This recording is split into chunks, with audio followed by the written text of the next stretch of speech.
Dr. Renee Renardi is a licensed psychologist and director of the Lakeside Center for Behavioral Change, and she specializes in many conditions, including hoarding disorder, which we've recently been hearing about. So Dr. Renardi, thank you for being here today. Thank you for having me. And so a lot of people, they've seen the show maybe, or they kind of joke about it. Oh, I'm such a hoarder, ha ha ha, I can't get rid of stuff. But for some people, it is a very serious condition. It is a really serious condition. And I think looking at recently what's going on in our community, and clutter seemingly to have played a role in the death of two of our community members, is a very, very serious issue. And unfortunately, it's not the first, or unfortunately probably not the last time that we're going to see this in our community.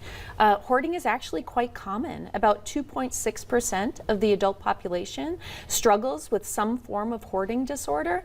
And 2.6 may not sound like that big of a number, but when we look at our Fargo-Moorhead population of 250,000, that's 6,500 people in our community that are struggling with this.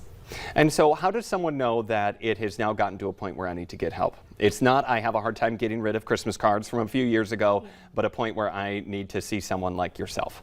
Well, there are a number of risk factors that we can look at, and when people have difficulties with accumulation, and that can happen either very quickly with compulsive shopping behaviors or gradually over decades of accumulation, and just having a really hard time letting things go, getting very defensive, getting very anxious.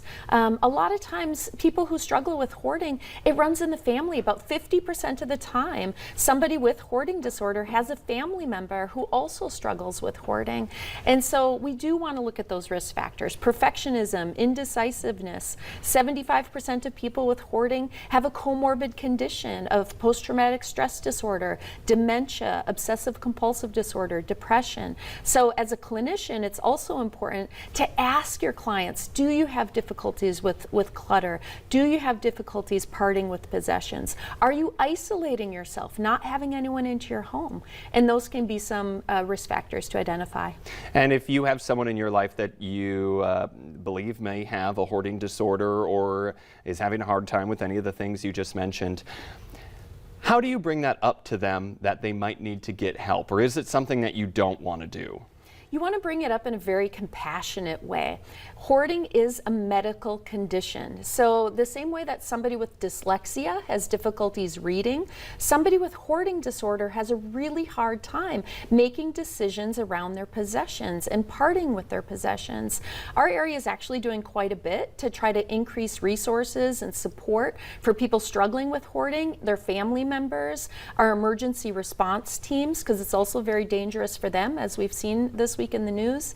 And so our area actually has a Fargo-Moorhead Hoarding Coalition that started with the city of Fargo. So if you go to the city of Fargo website, if you type in hoarding, you'll find a link to some local resources for individuals, family members, concerned community members. Because really this is a multifaceted problem that requires a multidisciplinary treatment approach. And I just want to be clear, from what stuff that I've seen before in the news of people who have these issues, it's not something where you and your family can just go in and throw everything out.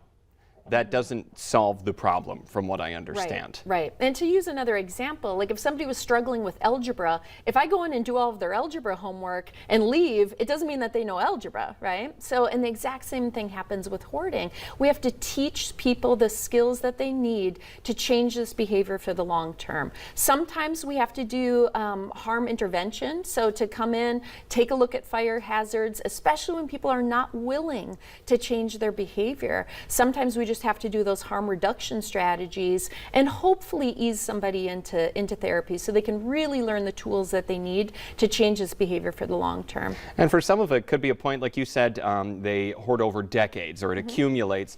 They could reach a point in their life where it's just hard for them physically to actually move some of this stuff, because if they're getting older or they have developed some type of mobility issue, it might be difficult just to simply move it.